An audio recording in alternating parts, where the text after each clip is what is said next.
اللہ سے ملاقات ہوئی ہے؟ رزق دیتا ہے کہ نہیں؟ زندگی دیتا ہے، ساری چیزیں دیتا ہے، تو ملاقات تو کوئی نہیں کرتا۔ تو اس لیے ہر چیز کو ٹھیک ہے، وہ جو جگہ جس جگہ پہ جو بات ہے اس کو وہاں رہنا چاہیے، لیکن یہ شکوک ہیں، ان سے باہر نکلیں، ان سے باہر آئیں۔ اولیاء اللہ کا جو فیضان ہے، ان کی جو محبت ہے، ان کے جو طریق، حضرت سلیمان بن بشار رحمت اللہ علیہ بزرگ گزرے ہیں، وہ کہتے ہیں میرے پاس، میں بڑا خوبصورت تھا جوانی میں، دین کی تھوڑی سی خدمت کرتا تھا، تو ایک عورت آ گئی، اس عورت نے میرے ساتھ کچھ مجھ سے مانگا، مطالبہ کیا، تو میں نے کہا کوئی بھکارن ہے۔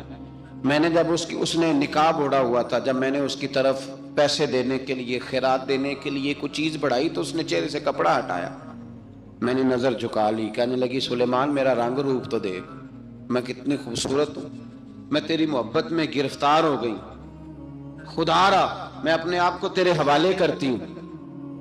آپ فرماتے ہیں جب اس کے نیت اور ارادے میں اور لفظوں میں میں نے فطور دیکھا، تو میں استغفر اللہ پڑھتا وہاں سے بھاگ گیا، اتنا دوڑا کہ میں بصرہ سے باہر نکل گیا، شہر سے ہی باہر آ گیا، عورت سے دوڑ رہا ہے، مرد نوجوان خوبصورت۔ فرماتے ہیں عشاء کی اذانیں ہو رہی تھی، نماز پڑھ کے میں مسجد میں سو گیا، تو مجھے حضرت یوسف علیہ السلام کا دیدار ہوا۔ جناب یوسف کہتے ہیں میں حضور کا غلام اور غلاموں کا غلام اور صدیوں بعد کا غلام، تو جناب یوسف علیہ السلام میری خواب میں آئے اور کہنے لگے اٹھ جوان میرے سینے سے لگ، یار تو نے تو نبی پاک کا امتی ہو کے وہ کام کیا ہے جو میں نے نبی ہو کے کیا تھا۔ اب کام حضرت یوسف والا کیا تھا نا، تو صدیوں اور سالوں اور مہینوں کا فاصلہ بن سکا، تو وہ آ گئے۔ مسئلہ یہ ہے کہ شکوک و شبہات والی زندگی نقصان دیتی ہے۔ حضرت ہمارے سلسلہ مقدسہ میں ایک سلسلہ علویہ ہے جو اعلیٰ حضرت فاضل بریلوی کو حاصل تھا، شاہ عبدالعزیز صاحب محدث دہلوی رحمۃ اللہ تعالیٰ علیہ نے بڑا لکھا مولا علی کی شان پہ، حضرت علی پہ کلام، ان کا ذکر، ان کے تذکرے اس قدر فنا ہو گئے کہ ہر وقت ذکر علی کرتے۔ فرماتے ہیں مجھے خواب میں حضرت علی کا دیدار ہوا، انہوں نے مجھے بیعت فرمایا اور مجھے اپنے سلسلہ مبارکہ میں اجازت دی۔ تو شاہ صاحب رحمت اللہ علیہ فرمایا کرتے تھے کہ میں نے وہ بہت کم لوگ ہیں جن کو پھر ان میں بیعت فرمایا جاتا ہے، تھوڑے چند لوگ، اور ان کو سلسلہ مبارکہ میں اس میں چند لوگ ہیں، اعلیٰ حضرت کے بعد شاہ رسول ہیں، شاہ رسول کے بعد شاہ عبدالعزیز محدث دہلوی ہیں، وہ ڈائریکٹ مولا علی شیر خدا سے بیعت۔ تو مطلب یہ ہے کہ کام شکوک و شبہات سے نکلیں۔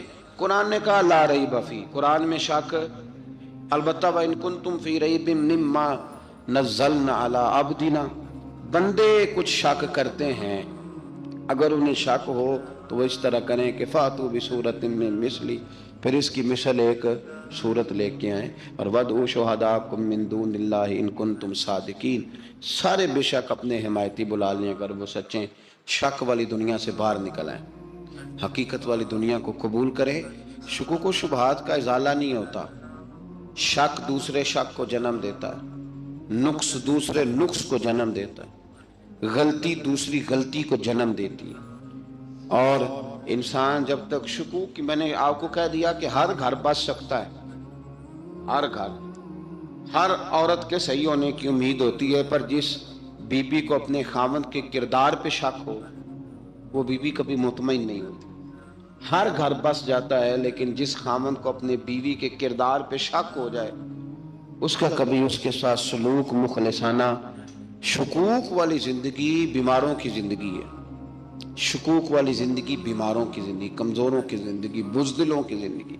اس لیے حقیقت والی چیز جب تک آپ کے پاس کوئی چیز کلیئر ہو کے نہیں آتی، شریعت اسلامیہ نے بہتان کی سزا رکھی ہے 80 کوڑے، پتہ ہے آپ کو؟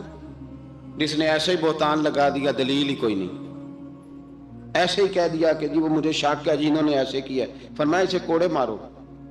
شک کی بنیاد پر بہتان ترازی کرتا ہے، کوڑے کی سزا رکھی، 80 کوڑے مارو اس ظالم کو۔ یہ شک کر رہا ہے اس کو جب اس کے پاس دلیل ہی کوئی نہیں۔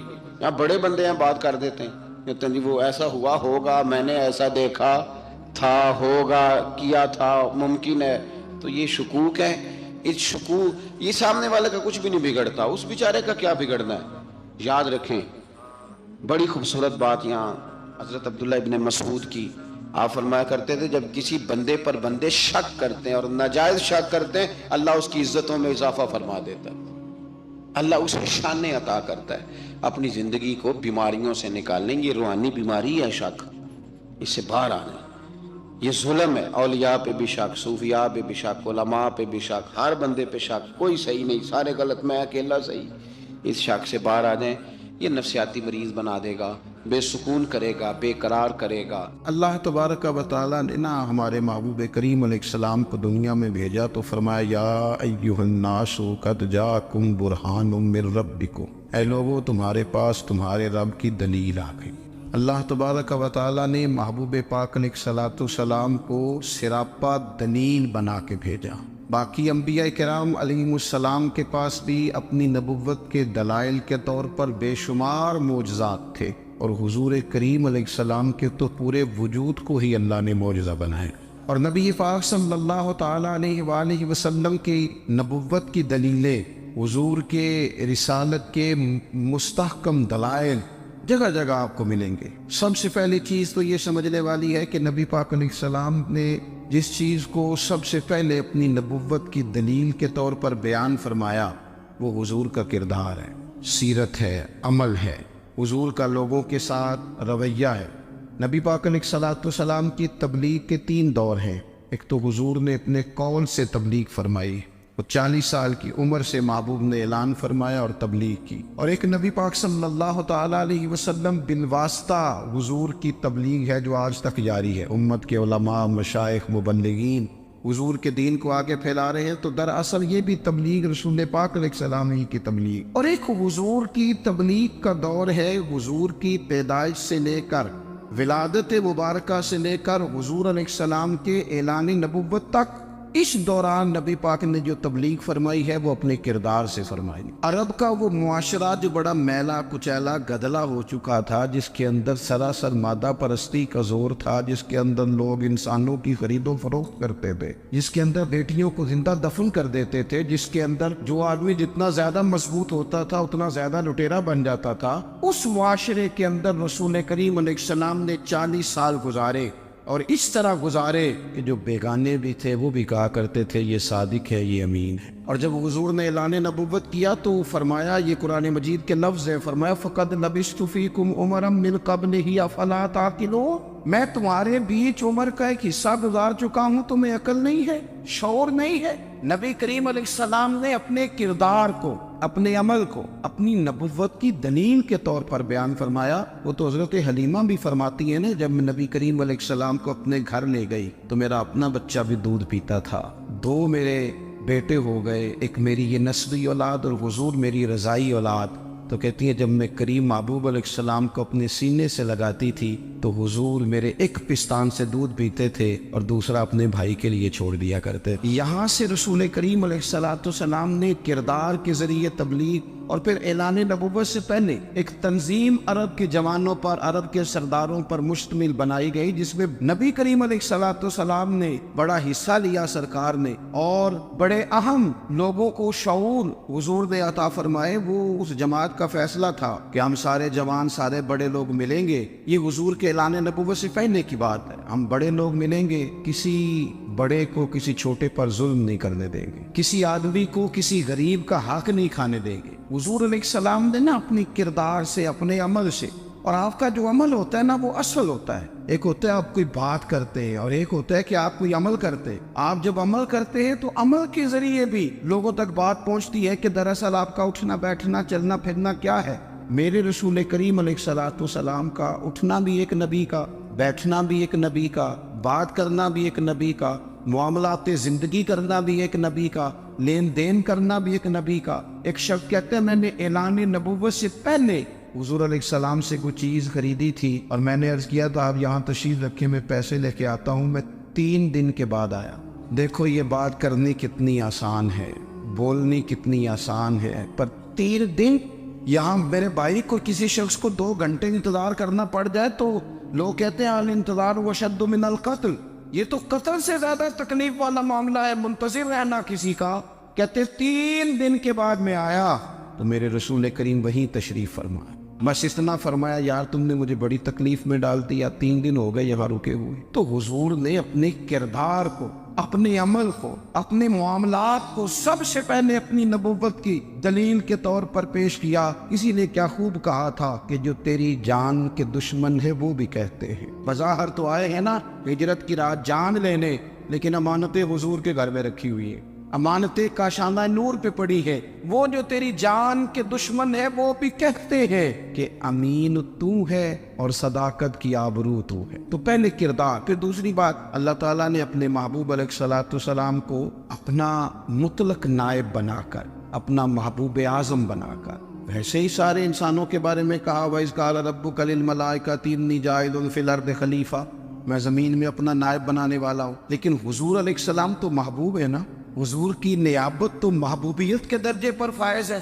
تو رسول پاک کو رب کریم نے اس طرح کا بنا کے بھیجا کہ حضرت عبداللہ ابن رواحہ رضی اللہ تعالیٰ عنہ بیان فرماتے ہیں کہ اگر حضور کوئی معجزہ نہ بھی دکھاتے، نبی کریم علیہ السلام سے کوئی اعجاز لوگ نہ بھی دیکھتے، تو محبوب کا تو چہرہ ہی اس طرح کا تھا، لوگوں نے دیکھتے جانا تھا اور کلمہ پڑھتے جانا تھا۔ لیکن باوجود اس کے میرے رسول پاک کا اعجاز یہ ہے، کمال یہ ہے کہ حضور کبھی اشارہ کر دیں تو چاند دو ٹکڑے ہو جائے، کبھی دعا مانگ دیں تو ڈوبا ہوا سورج واپس آ جائے، کبھی محبوب گزرنے لگے تو پتھر آپ پر سلام پڑے، کبھی حضور پہاڑ پر چڑھ جائے تو پہاڑ وجد میں آ کر جھومنے لگے، محبوب کا کبھی نماز پڑھاتے ارادہ بن جائے تو اللہ تعالیٰ قبلے کا رخ ہی تبدیل فرما دے۔ کیا خوبصورت سوچ ہے اور کیا نظریہ دیتے ہیں بریلی کے امام، فرماتے اجابت کا جوڑا عنایت کا صحرا دلہن بن کے نکلی دعائے محمد، اور اجابت میں جھک کر گلے سے لگایا بڑی ناز سے جب دعائے محمد،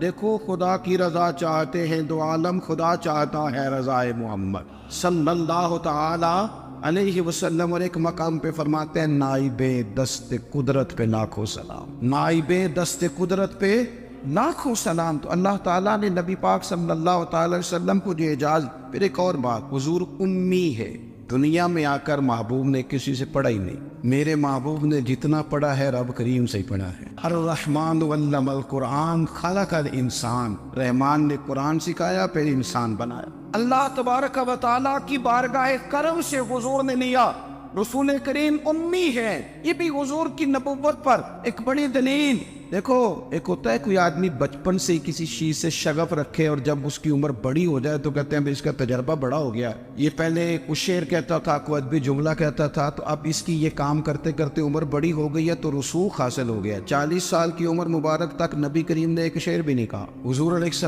السلام نے کبھی کوئی ایسی بات، ویسے تو حضور کی ہر بات حکمت والی، لیکن جس کو عرب کے لوگ اپنے لہجے میں شاعری یا اپنے لہجے میں ادب کہتے تھے وہ حضور نے بیان نہیں فرمایا۔ لیکن جب 40 سال کی عمر میں اعلان نبوت کیا تو پھر بڑے بڑے فصیح و بلیغ، بڑے بڑے سیانے طفیل بن عمر کہتے ہیں کہ اس شخص کو بھی میں نے دیکھا جسے بڑا ناز تھا اپنی فصاحت اور بلاغت پر، اور جب وہ حضور کے پاس آیا اور اس نے آ کے کچھ باتیں کی تو محبوب خاموشی سے سنتے رہے، اور جب وہ چپ کر گیا تو میرے کریم نے صرف سورہ فاتحہ پڑھی، کبھی اٹھتا تھا، کبھی بیٹھتا تھا، کبھی غور کرتا تھا، کبھی دائیں جاتا تھا، کبھی بائیں جاتا تھا، پھر کہنے لگا بتاؤ نا کلام کس کا ہے؟ فرمایا اس رب کا، اس رب کا، اس رب کا جس کا میں رسول بن کے آیا ہوں۔ نبی کریم صلی اللہ تعالی علیہ وسلم امی ہے، لیکن حضور نے کائنات کے رازوں سے پردے ہٹا دیے، نبی کریم نے جینے کے سلیقے بتا دیے، حضور نے ہر شخص کو اس کے مقصد حیات سے آگاہ کر دیا۔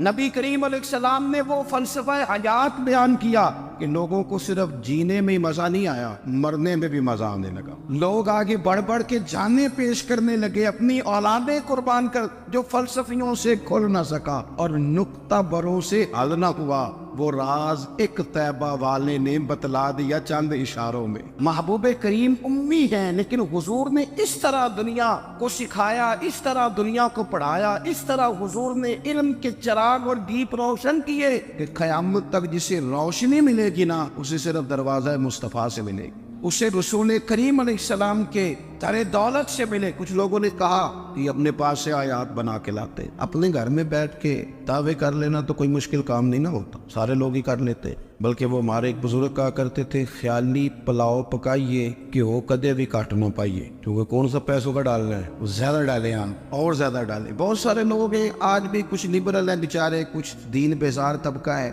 وہ کہتے ہیں جناب ہمیں تو جدید باتیں بتائیں, ہمیں تو نئے اسلوب کے مطابق لے کے چلے, ہمیں تو او بھائی سن, میرے نبی پاک علیہ السلام نے فرمایا میرا قرآن کبھی پرانا نہیں ہو, اسے پڑھ کے دیکھ, اس کی جدت کا حسن دیکھ, یہ تو کھلا ہوا باغ ہے. تو ایک دفعہ اس کے قریب آئے گا تو خوشبو ملے گی, دوسری دفعہ آئے گا تو اس سے زیادہ تازی ملے گی. ایک دفعہ پھل کھائے گا تو مزیدار ہوگا, دوسرا کھائے گا ہو سکتا ہے شکل ملتی جلتی ہو لیکن ذائقہ بڑا نرالا ہوگا. تو تو صحیح نا. جب کچھ لوگوں نے کہا یہ خود سے بنا کے آیات لاتے ہیں تو فرمایا وَإِن كُنتُمْ فِي رَيْبٍ مِّمَّا نَزَّلْنَا عَلَىٰ عَبْدِنَا فَأْتُوا بِسُورَةٍ, اگر تمہیں کوئی شک ہے اس میں جو ہم نے اپنے بندہ خاص میں نازل کیا ہے تو تم بھی اس جیسی ایک آیت بنا کے لاؤ. اور چلو چیلنج کھلا دے دیا, فرما وَادْعُوا شُهَدَاءَكُم مِّن دُونِ اللَّهِ, اللہ اور اللہ والوں کو چھوڑ دو. تفسیری ترجمہ عرض کر رہا ہوں, یعنی صحابہ کو چھوڑ دو, حضور کے ماننے والوں کو چھوڑ دو, باقی ساری دنیا کے کافر اکٹھے ہو جاؤ, ایک آیت بس قرآن جیسی لے کے آؤ, ایک آیت لے کے آؤ. ان کنتم صادقین, اگر تم سچے ہو. جوانوں سنو, کہا ایک آیت, اور یہ چیلنج آج تک قرآن مجید کا موجود ہے, آج تک. وَإِن كُنتُمْ فِي رَيْبٍ مِّمَّا نَزَّلْنَا عَلَىٰ عَبْدِنَا فَأْتُوا بِسُورَةٍ مِّن مِّثْلِهِ, تم قرآن کے مقابلے کی ایک صورت لے کے آؤ اور سارے حمایتی اکٹھے کر لو اپنے. ان کنتم صادقین, اگر تم سچے ہو. جواب تو ادھر سے آنا تھا نا, لیکن کائنات کے رب نے جواب بھی خود دیا, فرمایا فَإِن لَّمْ تَفْعَلُوا وَلَن تَفْعَلُوا, اگر تم نہ لا سکے, اور فرمایا تم لا سکتے بھی نہیں, نہ خنجر اٹھے گا نہ تلوار تم سے, یہ بازو میرے آزمائے ہوئے. وَلَن تَفْعَلُوا, تم لا بھی نہیں سکتے. فَاتَّقُوا النَّارَ الَّتِي وَقُودُهَا النَّاسُ وَالْحِجَارَةُ, پھر اس آگ سے ڈر جاؤ جس کا ایندھن آدمی اور پتھر ہے. اُعِدَّتْ لِلْكَافِرِينَ, بنائی کافروں کے لیے, مومنوں کے لیے تو رب نے جنت بنائی ہے. اُعِدَّتْ لِلْكَافِرِينَ, یہ دوزخ اللہ نے کن کے لیے بنائی ہے؟ اُعِدَّتْ لِلْكَافِرِينَ کہتے ہیں کافر کے لیے بنایا. تو اللہ تبارک و تعالیٰ نے میرے رسول پاک صلی اللہ تعالیٰ علیہ وسلم کو وہ کتاب عطا فرمائی, اور پھر حضور کی فصاحت و بلاغت, معرفت. دیکھو ایک ہوتا ہے گھنٹوں باتیں کرنا, ایک ہوتا ہے کئی والیم پر مشتمل, کئی جلدوں پر مشتمل کتب کا لکھنا, اور ایک ہوتا ہے کسی بندے کا ایک بات کرنا اور سامنے والے کی طبیعت کو اتنا جگا دینا کہ اگلی بات فوراً ہی اس کی سمجھ میں آ جائے. اور حضور نہ کسی کی انا کو نہیں جگاتے. ہم بعض اوقات کسی سے خطاب کرتے ہیں, بات کرتے ہیں تو سامنے والے کی انا کو جگا دیتے ہیں, ٹھیس پہنچاتے ہیں, وہ کہتا چل پھر تگڑا ہو جائے میں بھی آیا. حضور انا نہیں جگاتے تھے, میرے نبی پاک ضمیر جگاتے تھے تاکہ وہ شخص فیض حاصل کر سکے, اسے کچھ ملے. نبی کریم کا جو انداز تکلم ہے وہ اس طرح کا ہوتا تھا کہ انسان خود بخود کھل اٹھتا تھا کہ مطلب یہ بات ہونے کیا لگی ہے, مطلب حضور کیا فرمانے لگے. نبی کریم صلی اللہ تعالی علیہ وسلم, ایک دن محبوب کریم نے صحابہ کے دیے حضور کی فصاحت و بلاغت دیکھے, فرمایا محبوب نے کتنا نادان ہے وہ شخص جو اپنے ماں باپ کو گالی دے. کھلی ہو گئی لوگوں کی آنکھیں, کان کھڑے ہو گئے کہ یا رسول اللہ کون ایسا بدبخت ہے جو ماں باپ کو گالی دے گا. اب جب سوالات ذہنی سطح پر پوری طور پر ابھر گئے نا, اب رسول کریم نے بات سمجھائی. یہ ہے فصاحت و بلاغت, تیرے آگے ہے یوں دبے نچے. فصحا عرب کے بڑے بڑے, کوئی جان منہ میں زبان نہیں بلکہ جسم میں جان نہیں. یا رسول اللہ کون ایسا نالائق ہے جو ماں باپ کو گالی دے. اب جب ذہنی سطح یہاں تک ابھر آئی تو اب حضور نے سمجھایا, اور میں جب تم کسی کے ماں باپ کو گالی دو گے نا تو وہ بھی تو جواب میں تمہارے ماں باپ کو دے گا نا. تو فی نفس ہی یہ تم نے خود ظلم کیا ہے اپنے ماں باپ. کیوں تم نے ایسا لہجہ اختیار کیا کہ جس سے سامنے والے کی انا جاگ جائے اور تمہارے مقابلے میں آ کر کے کھڑا ہو جائے؟ کیوں تم نے اس طرح کے انداز اختیار کیے کہ جس سے سامنے والا بھی سارے پنجے کھڑے کر کے باہر نکل آئے کہ آ جاؤ پھر میں بھی میدان میں حاضر ہوں. رسول کریم کی فصاحت بلاغت دیکھیں نا, حضور 2-4 جملوں میں ساری بات سمجھا جاتے. ایک حدیث پاک اگر ہماری سمجھ میں آ جائے, ایک روایت, نبی پاک صلی اللہ تعالی علیہ وسلم نے فرمایا خوبصورت مسلمان وہ ہے جو بے مقصد باتوں کو چھوڑ دے. لو اس سے پوری زندگی سجائی جا سکتی ہے ایک جملے سے. کوئی لمبی چوڑی باتوں میں جانے کی ضرورت نہیں. کہا خوبصورت مسلمان یہ ہے جو بے مقصد باتوں کو چھوڑ دے, لا یعنی باتوں کو کیا کہتے ہیں ہمارے دیہات کے لوگ جڑے پنڈ جانا نہیں وہ راہ پوچھنے دی، لیکن آج کل لوگ باز آندے یعنی جس بات کا بالکل تعلق نہیں نا وہ بات بھی کرتے جاتے ہیں، جس کا شعبہ ہی نہیں وہ بھی چھلانگ لگا کے اس میں آ جاتا ہے۔ ہم اپنا وقت ضائع کرتے، اپنی صلاحیتیں ضائع کرتے، اپنا نقصان کرتے، ہم اپنا کام صحیح کر کے نہیں کرتے اور دوسری ساری دنیا کو ٹھیک کرنا چاہتے ہیں۔ وہ بھائی آپ جس جگہ جس شعبے سے تعلق رکھتے ہیں آپ اپنے معاملات میں مضبوطی پیدا کریں۔ حضور نے اپنی فصاحت کے ساتھ بلاغت کے ساتھ لوگوں کو قائل کیا، اور قرآن مجید کی تاثیر کا یہ اثر میرے کریم رسول نے دکھایا کہ رات کو جب حضور بیٹھ کے قرآن پاک پڑھتے تھے نا، جب یاسین والے نبی خود یاسین کی تلاوت کریں، جب طٰہٰ والے محبوب خود طٰہٰ کی تلاوت کریں، غور کرو نا جب مدثر والے محبوب خود ان جملوں کو ادا کریں، یعنی جن کی